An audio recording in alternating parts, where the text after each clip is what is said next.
Yo, what is good, Knicks Nation? Welcome back to Knicks Media. This is Richie, and in this video, I'm going to give you guys my recap to the Knicks blowout victory over the Detroit Pistons.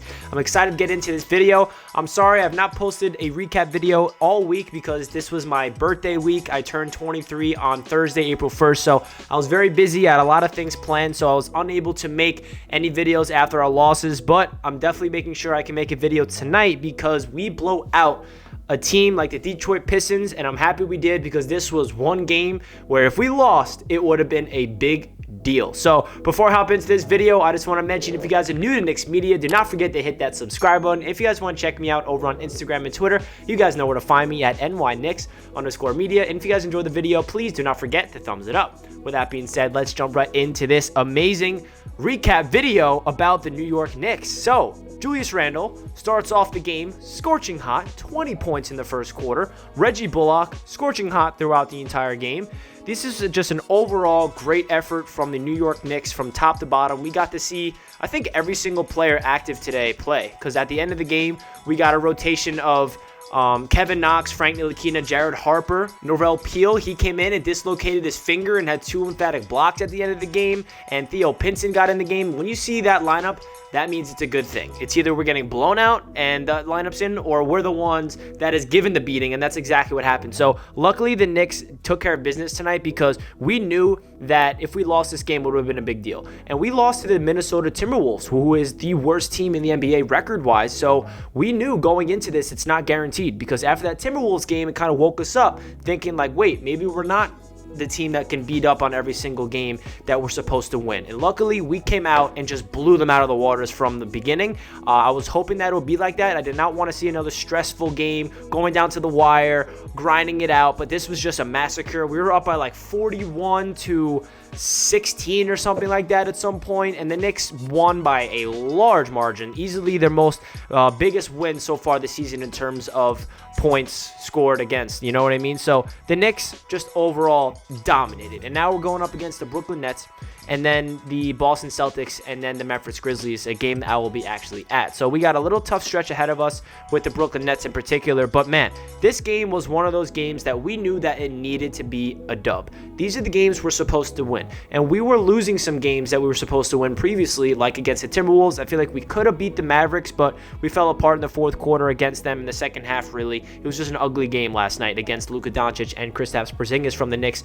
Julius Randle, RJ, Derrick Rose, quickly. Nobody showed up last night against the Mavericks besides Alec Burks and Obi Toppin. But tonight, the entire team just exploded. So let's get into our individual performances because this was a fun one.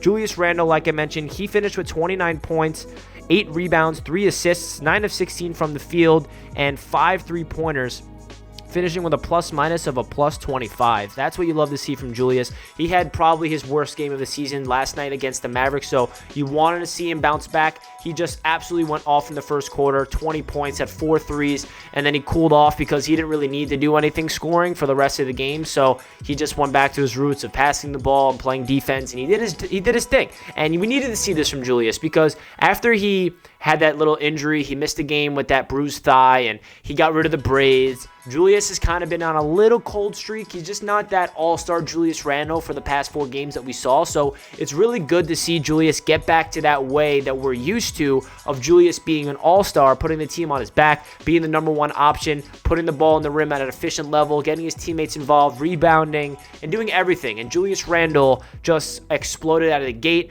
Another player that had a very good game is Reggie Bullock. He finished with 22 points, 8 of 12 from the field, 6 3-pointers. This man was on fire from out of the gate. I mean, he hit how many threes in the first quarter? I think it was 3 or 4. And then throughout the rest of the game, he was just consistently knocking down the shots. And what Reggie needs to do for this team, and what he's been doing for the whole season, is hit the 3-pointer at a consistent basis and play defense. He's the typical 3-and-D guy on that wing position that this Knicks team needs to be more consistent, and he's starting to get into that rhythm where he is knocking down the three at a high level, and that is so big for this Knicks team, because if Reggie can, okay, we can't expect him to hit 6 3-pointers every night, but if he can really start hitting that 3-pointer night in and night out at a high level, which he's been doing, and playing lockdown defense, that is such a big part of this Knicks team, because his defense, he's probably one of the best perimeter defenders. Him and Frank Ntilikina and RJ Barrett is definitely developing as a perimeter defender as well, but those are definitely our best perimeter defenders, and I love what we're seeing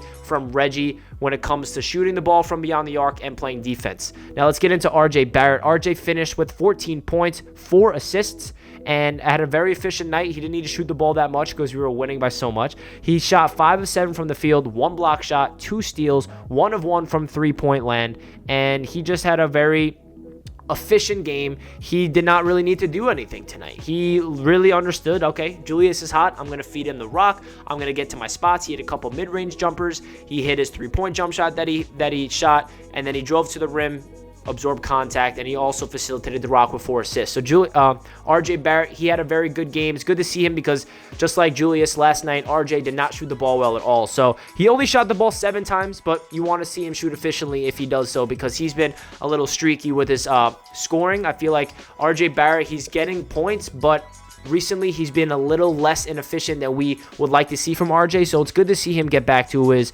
efficient ways. Another player I want to talk about is Elfrid Payton. Elfrid Payton had a very decent game tonight. He had 11 points and 9 assists with 6 rebounds. He did not shoot the ball very well, 4 of 12 from the field, but he did have 1 block and 2 steals, 1 of 4 from 3-point land. So Elfrid Payton, you know, I'm always harsh on him every single video I feel like I make of him, because I'm not the biggest fan of Elfrid Payton. I know not all Knicks fans are not, but he did his thing tonight. 9 assists for Elfrid Payton. We need that from him. We need him to be the point guard and getting his teammates involved. I feel like a big reason why the offense looks so fluid, so much continuity today, is because our point guard was passing. He was getting everybody involved. He was not shooting the first time he gets the ball. So Elfrid Payton, shout out to you for being unselfish tonight, not having tunnel vision and getting your teammates involved with 9 assists. He deserves a ton of credit. And then off the bench, we have, whoa, I didn't realize this. Alec Burks had 0 points.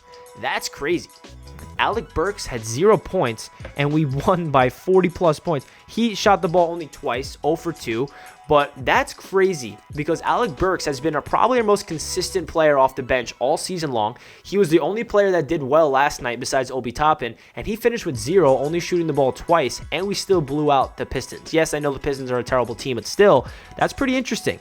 Taj Gibson off the bench, he continues to be our guy. Man, I love Taj Gibson, the energy he brings, the veteran leadership, the tenacity, everything about Taj Gibson is awesome to watch. 11 points, 5 rebounds, 5 of 5 from the field, 2 blocks, 2 steals for Taj Gibson. I love his energy. He's a perfect backup guy with that second unit with Derrick Rose, IQ, and all those guys. Now let's get into Emmanuel quickly. He finished with 12 points of his own, 3 assists, 3 rebounds, 3 of 6 from the field, 50%, 5 of 5 from the free throw line. So Emmanuel quickly, he had a very good game off the bench. Derrick Rose, he finished with 7 points of his own, 3 of 6 from the field. Obi Toppin off the bench, he finished with 8 points, 1 assist, 2 rebounds. And I want to talk about Obi Toppin real quick, because Obi Toppin has been getting way more comfortable so far in the last 2 games. I know it's a very small sample size and he's not putting up 15 plus points, but last night against the Mavericks, that second quarter was so fun to watch. He scored 9 points in 7 minutes. He looked so aggressive.